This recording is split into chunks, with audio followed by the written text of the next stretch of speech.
I think more shock and dauntingness was more the feeling I felt. But it was, the thing is, it's... Princess Anne does not arrive to discuss ceremony, titles, or royal protocol. She arrives carrying something far more dangerous, a private financial wish left by Queen Elizabeth II, a request never intended to become another palace talking point. When Anne finally reveals exactly what her mother wanted done with part of the family's private wealth, William does not argue. He does not interrupt.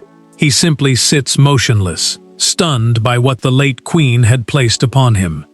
Before we go deeper into what this really means for the royal family, make sure to subscribe so you don't miss a single update. Anne had insisted that the conversation happen privately, away from advisors, secretaries, and the wider royal household. She wanted no one filtering Elizabeth's meaning before William heard it for himself. A family trust, in plain terms, is a legal arrangement designed to hold and protect assets for chosen beneficiaries over time, rather than allowing one person to treat the money as entirely their own. That distinction mattered because the late monarch's wish was not about handing William a fortune. It was about preventing one from being slowly dismantled. William had entered, expecting an administrative discussion. He soon realized this was something far more personal. Anne explained through a documented private account of conversations she had held with her mother that Elizabeth wanted a substantial portion of personally controlled family wealth intended for future generations, reorganized under long-term protection. The capital itself was to remain preserved. The future king would carry responsibility for guarding it, but he would not be free to treat it as disposable inheritance. Anne watched his reaction carefully. She told him Elizabeth had attached his name to that responsibility deliberately because she trusted his judgment when family pressure became difficult. That sentence landed harder than the financial details. William had spent years preparing for public duty. But this felt different. His grandmother was no longer asking him to represent continuity before the country. She was asking him to protect continuity inside the family, even when doing so might make relatives angry with him. The prince said almost nothing at first. He understood that protected capital meant choices. It meant boundaries. It meant telling people no. Anne felt the burden too, because she was no longer simply Elizabeth's daughter, remembering private words. She had become the person charged with delivering one of her mother's final expectations, and she knew that once William understood the full meaning, their relationship with that inheritance could never return to what it had been. Anne then revealed the deeper purpose. Elizabeth wanted income generated from those protected assets to help younger descendants, vulnerable family members, and long-term family obligations, without allowing the central wealth to disappear generation by generation. The Queen had believed support should continue, but the foundation beneath that support had to survive individual reigns, arguments, and changing loyalties. William finally lowered his eyes and shifted his chair backward. The movement was small, but his question was not. Why had Elizabeth never told him while she was alive? Anne did not answer immediately. That hesitation changed everything. She finally admitted that the silence had been deliberate.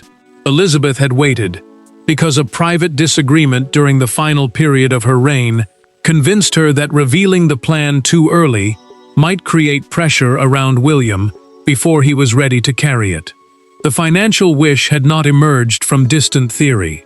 Something had happened. Something inside the family had frightened the Queen enough to protect the money before protecting anyone's feelings. William had now heard what Elizabeth wanted. What he did not yet understand was why she trusted Anne to carry the secret, and why she had feared telling him herself. Money is almost irrelevant to what happens next. For William, the real shock is discovering that two of the strongest women in his life, his grandmother and his aunt, had carried an understanding about his future without allowing him into it. For Anne, the revelation is equally painful. She is no longer protecting Elizabeth's silence. She is explaining it, and every explanation forces William to reconsider how carefully his grandmother had been preparing him. Princess Anne had always been the one who could carry uncomfortable truths without turning them into drama. Inside the family, she was known for discipline, practicality, and a refusal to confuse emotion with responsibility. That was precisely why Elizabeth had trusted her with something this delicate. The arrangement they were discussing was not ordinary inheritance. It was a long-term financial structure meant to protect private family wealth across generations, limiting how quickly the central capital could be divided or spent. William understood the implication immediately. His grandmother had not simply left him money or influence. She had expected him to become one of the people responsible for keeping the family financially stable, long after his own children were grown.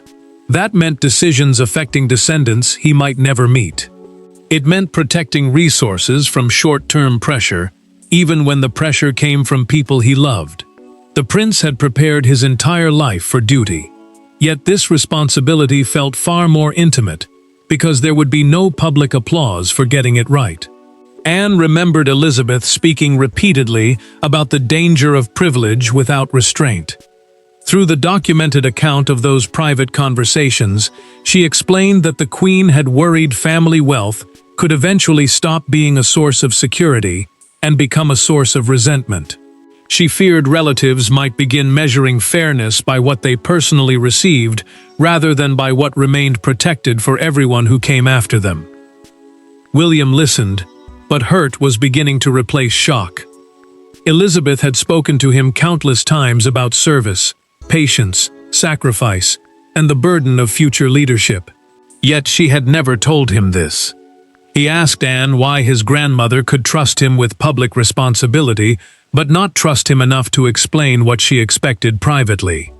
His aunt did not dismiss the question. She understood exactly why it cut so deeply. Anne then revealed another layer. Elizabeth wanted the protected assets shielded from sudden demands, emotional bargaining, and attempts to unlock large amounts of capital simply because one relative believed their need was urgent.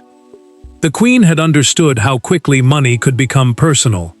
Once one exception was made, another would follow. William would not merely inherit responsibility. He might eventually have to stand between the family and its own impulses. William rose and walked away from the table. For several seconds he said nothing. Then he turned back toward Anne and asked the question she had clearly been expecting. Had Elizabeth been worried about someone in particular? Anne stayed silent. The prince watched her face change, and that silence gave him the answer before she spoke. There had been something specific.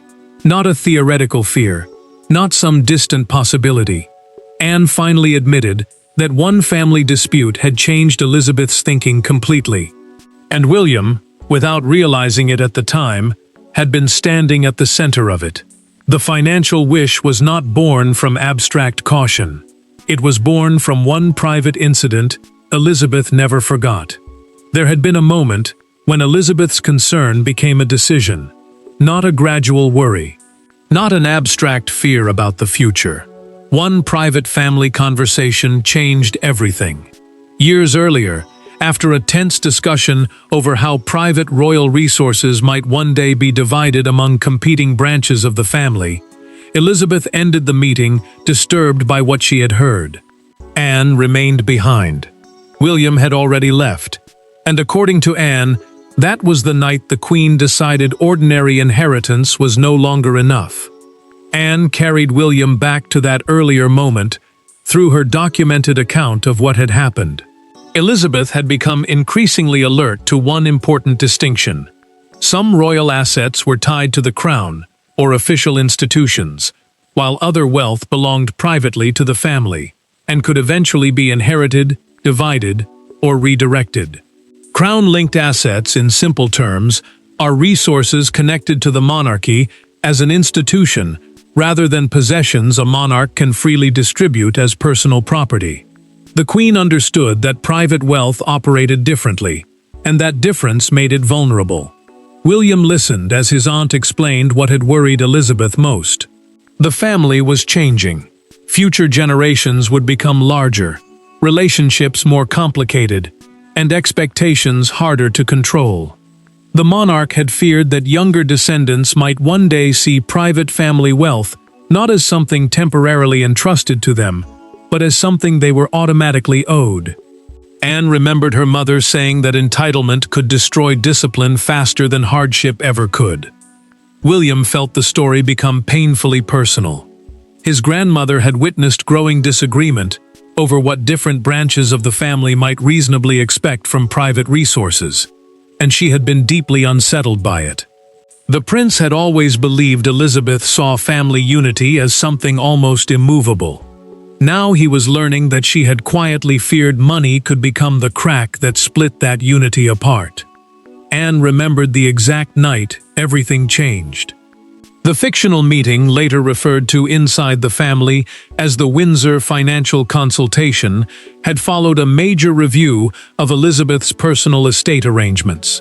It was a private discussion about future access to family-controlled wealth, and the atmosphere deteriorated when competing expectations began surfacing. Different views were expressed about fairness, access, and what future descendants should receive. The Queen listened longer than anyone expected. Then she ended the meeting early. Anne stayed behind when the others left. Elizabeth did not immediately speak. The tension of the earlier discussion still hung between them, but when she finally addressed her daughter, her voice was calm. She closed the folder in front of her, pushed it away, and delivered the sentence Anne would remember for years. The capital must outlive the argument. That was the turning point. Anne told William the words had not been an emotional reaction that disappeared by morning. Elizabeth treated them as a principle.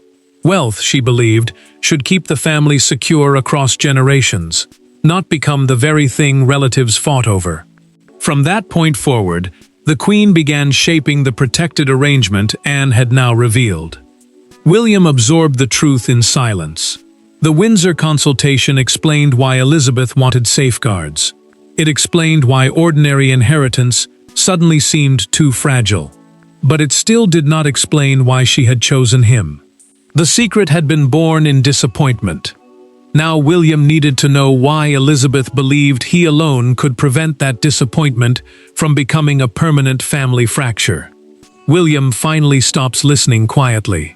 The grandson who began the meeting, stunned, now demands the answer Anne has been circling from the beginning. Why him? Why place one of Elizabeth's most sensitive private wishes on his shoulders, when doing so could force him to deny people he loves? Anne does not soften the truth. Elizabeth understood exactly what she was asking. She chose William precisely because one day he might have to say no when saying yes would be easier. William presses the question harder because the consequences are finally becoming clear. Anne explains that Elizabeth never saw the protected wealth as a conventional inheritance pool, something divided repeatedly until each generation received a smaller share. She saw it as an intergenerational reserve, meaning a protected base of private family assets, designed to support more than one generation without allowing the principle itself to disappear. The distinction matters because William would not simply be protecting money. He would be protecting future stability from present pressure. The prince immediately sees the danger. A relative denied access might not see stewardship. They might see judgment. Another might interpret limits as favoritism. William tells Anne that she is effectively asking him to become the family's financial gatekeeper, the person forced to decide when restraint matters more than sympathy. His aunt does not deny it. She tells him Elizabeth understood exactly what such a role could cost him, including relationships that might become colder the first time he refused a request. William's frustration turns deeply personal.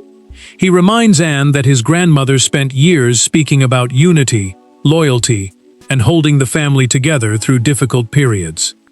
Yet this instruction could place him directly in the path of resentment. Every refusal could become personal. Every exception could weaken the entire system. The future king asks how Elizabeth could possibly believe those two responsibilities, family unity and financial restraint, would not eventually collide. Anne answers with the truth she had been holding back. Elizabeth had not chosen William simply because he stood closest to the throne.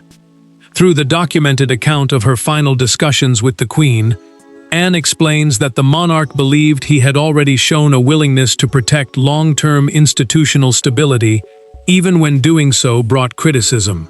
She trusted him not because he would enjoy saying no, but because she believed he would suffer the consequences and still refuse to abandon the principle. William places both hands firmly on the table. His anger has not disappeared, but now it has direction. He asks Anne whether she personally agrees with what Elizabeth wanted. Not whether she understands it, not whether she feels obliged to carry it out. Does she actually believe her mother was right? Anne looks directly at him. She tells William she would never have revealed something this explosive if she were not prepared to defend it beside him. That answer changes the argument. The prince is no longer confronting a messenger. He is confronting an ally who has already accepted the same burden. But agreement alone will not protect anything. Anne had delivered Elizabeth's intention. Now intention had to become power, and that meant discovering who could actually make the Queen's final financial wish endure. Royal authority does not automatically turn a private wish into permanent financial reality. William quickly discovers that the most emotional instruction of the meeting must now pass through something colder: structure, trusteeship, ownership, and control. Elizabeth had anticipated this problem. She did not simply leave Anne with a memory. She left behind a framework. And as William studies what his grandmother intended, he realizes she had planned for resistance long before anyone knew resistance would exist. William now understands that the plan concerns Elizabeth's personally controlled family assets and private investment arrangements, not public crown property or state funding. Crown property, in simple terms, belongs to the monarchy as an institution and cannot simply be treated as a monarch's personal fortune. This distinction matters because the Queen's private wish could only apply to wealth she had genuine authority to structure. Anne makes that point carefully, because misunderstanding it would turn a family safeguard into something far more controversial. The prince studies the proposed arrangement and sees how deliberately it has been built.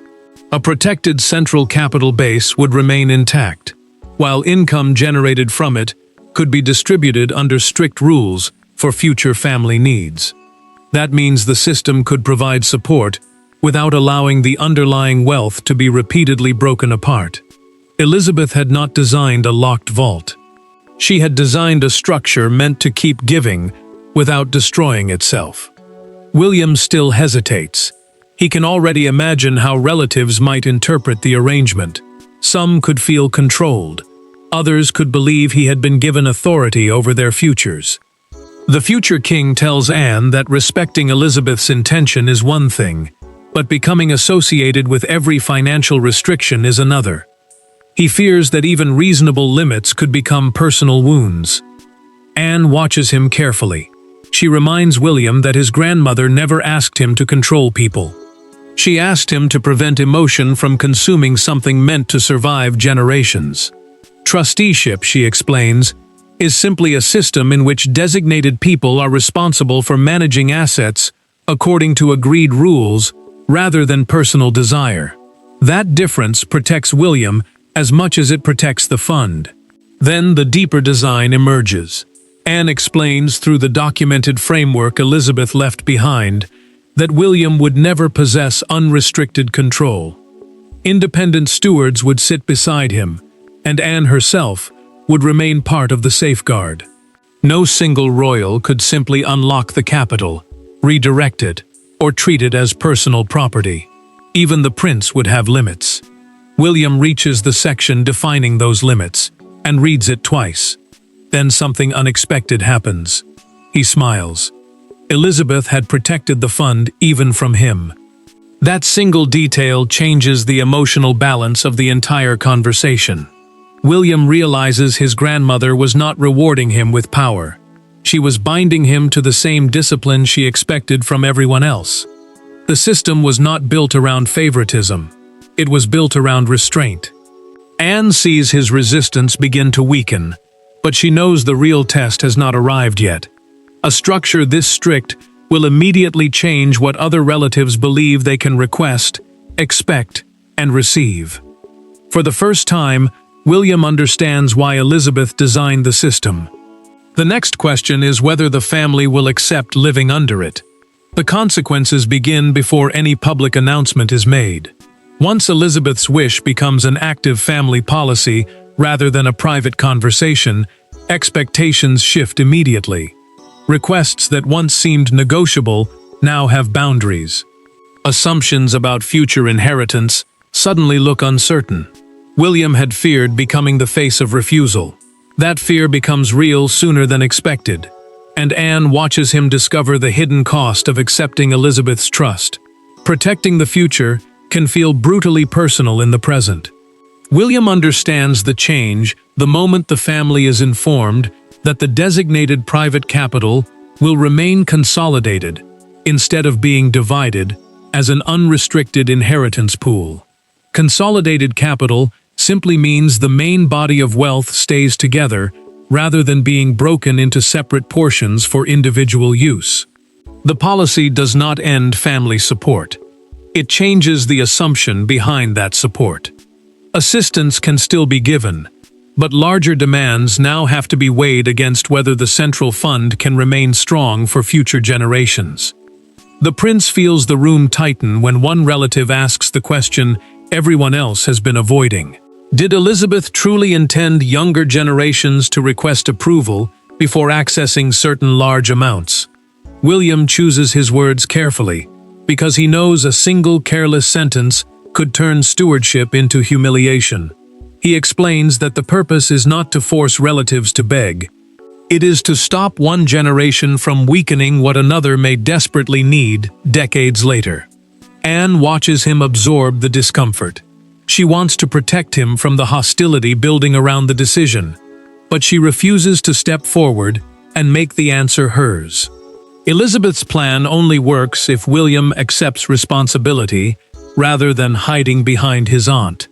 The princess knows this is the first real test of the trust her mother placed in him. He cannot defend the principle in private and then disappear when the consequences become painful. Then the first consequence arrives.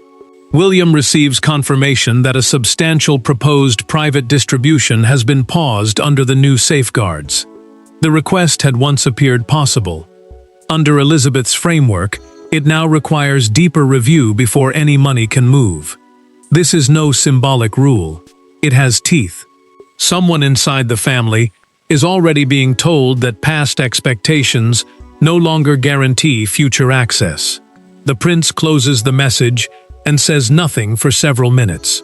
Anne remains nearby, but she does not interrupt. William finally looks toward her and speaks quietly. So this is what she knew would happen. The sentence carries no anger now, only understanding. Elizabeth had known that protecting the fund would create disappointment almost immediately.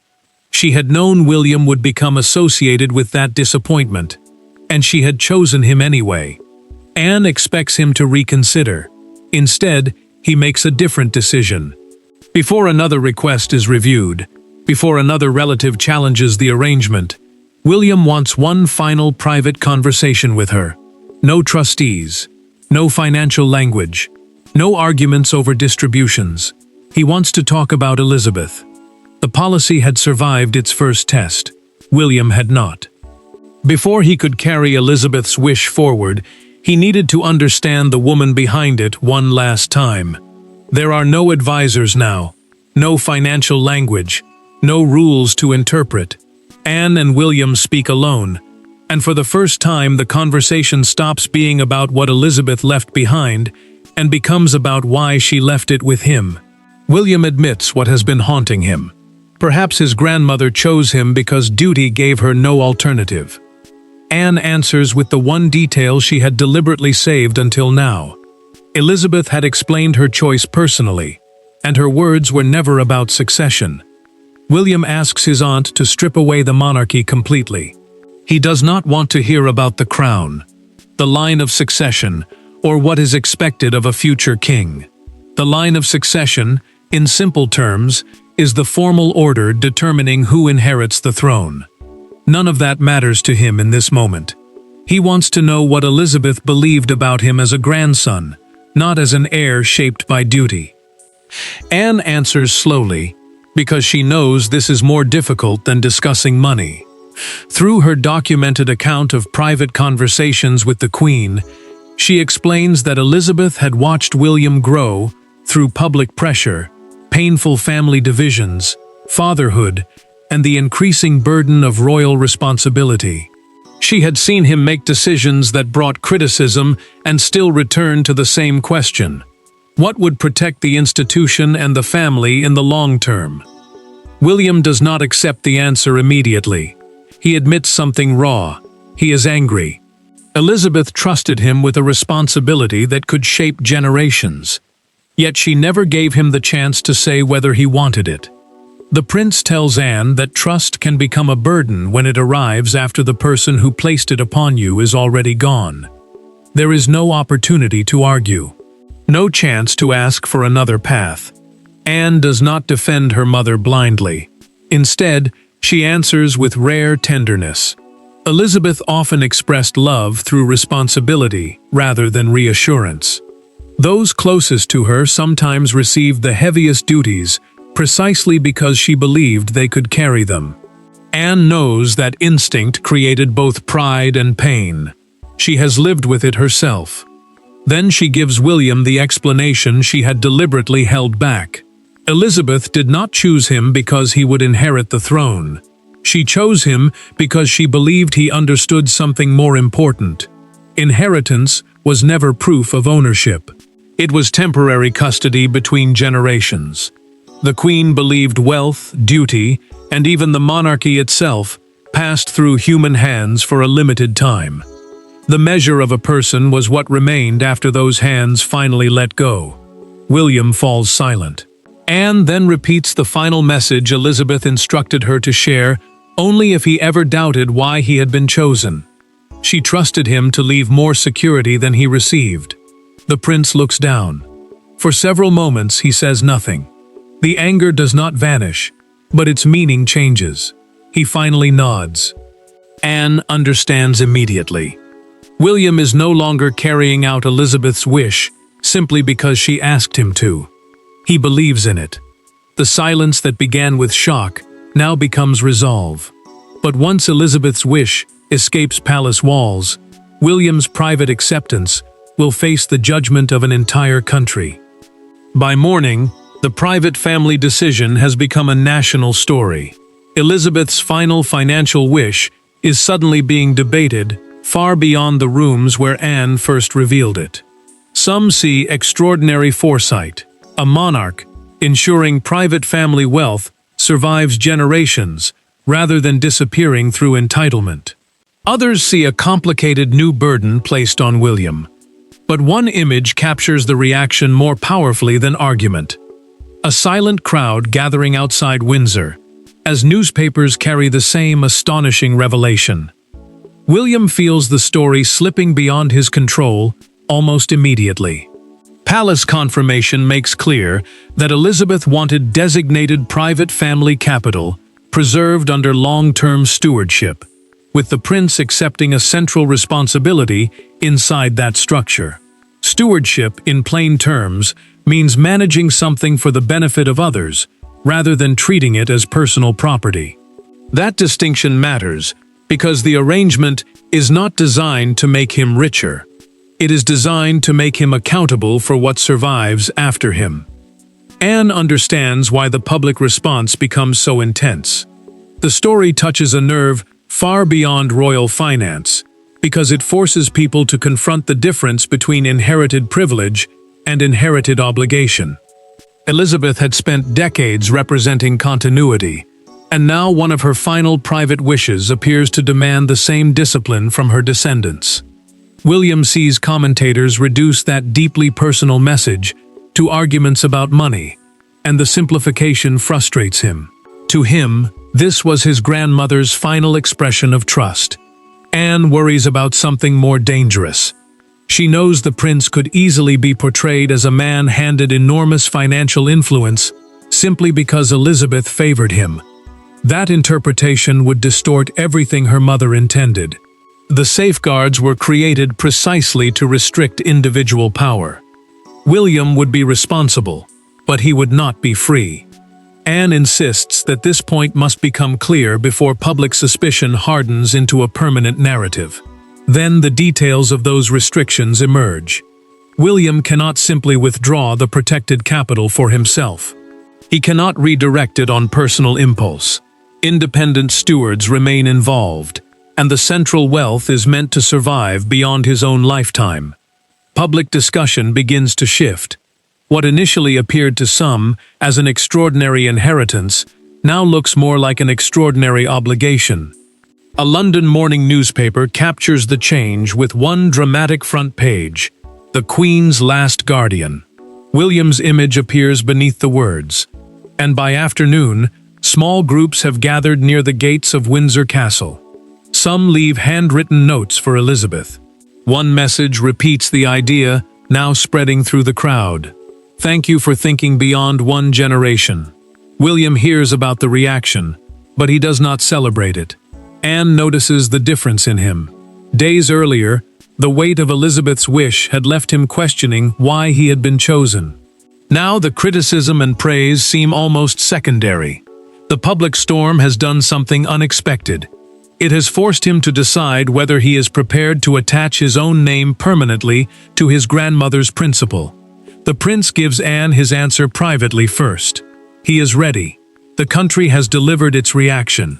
Now only William's verdict remains, and it will determine whether Elizabeth's private wish becomes merely a revelation or a lasting family principle. William began this story speechless, because Elizabeth had left him something heavier than money. She had left him responsibility without applause, authority with limits, and a final measure of the man she believed he could become. Now he gives Anne his answer. There is no dramatic celebration and no triumphant declaration. He simply accepts the structure Elizabeth designed and promises that the wealth entrusted to one generation will not be sacrificed to satisfy another. William understands exactly what he is accepting now. He agrees to preserve the designated capital, govern its benefits responsibly, and treat the arrangement as an intergenerational trust rather than personal inheritance. An intergenerational trust, in simple terms, is a structure designed to protect wealth across several generations, instead of allowing one person to spend or divide it freely. That distinction becomes the heart of Elizabeth's final wish. The prince is not being handed ownership. He is being handed temporary responsibility. Anne remains part of the safeguarding structure, and that matters just as much. Elizabeth never intended one person to control everything without restraint. Her daughter's continued role ensures that William is not carrying the burden alone, and that the late Queen's principle survives changes in personality, pressure, and circumstance. The future king finally sees the wisdom in that balance. Power without accountability would have destroyed the meaning of the entire plan. William also accepts the cost. He knows there may be moments when relatives resent him, when a refusal feels personal, when preserving the future makes him unpopular in the present. But the anger he felt earlier has disappeared. Elizabeth had anticipated that burden. She had chosen him precisely because she believed he could endure misunderstanding without abandoning the responsibility. Anne feels something shift inside her too. For so long, she had carried the secret as both daughter and messenger. Her mother had trusted her to deliver it when the right moment came, and that duty had stayed with her after Elizabeth was gone. Now the message has finally reached the person it was meant to guide. Anne no longer has to protect the silence. William now has to protect the principle. The prince reframes everything one final time. Elizabeth had not left him a privilege denied to others. She had left him an obligation designed to protect people who had not even been born when she made the decision. The wealth was not the legacy. The discipline was. William signs his acceptance of the stewardship framework and places the pen down. Then he looks at Anne. She does not explain. She does not remind him of what their family has already endured. There is nothing left to clarify. "We keep it intact," he says. Anne answers with a quiet nod. That is where Elizabeth's final lesson becomes William's own. Her private financial wish was never truly about protecting money from people. It was about protecting future generations from the mistakes people can make when money becomes more important than duty. Possession is temporary. Responsibility survives. Genuine inheritance is not measured by how much someone receives, but by how much security they leave behind. William's speechlessness has become certainty. Anne's burden has been fulfilled. Elizabeth's final instruction is no longer a secret, no longer a source of fear, and no longer an unresolved family question. There is nowhere else for the secret to travel. Anne has delivered it, William has accepted it, and Elizabeth's final financial wish has become exactly what she intended, a responsibility preserved beyond her lifetime. Thanks for watching. Please don't forget to like and subscribe, and we will see you in next one.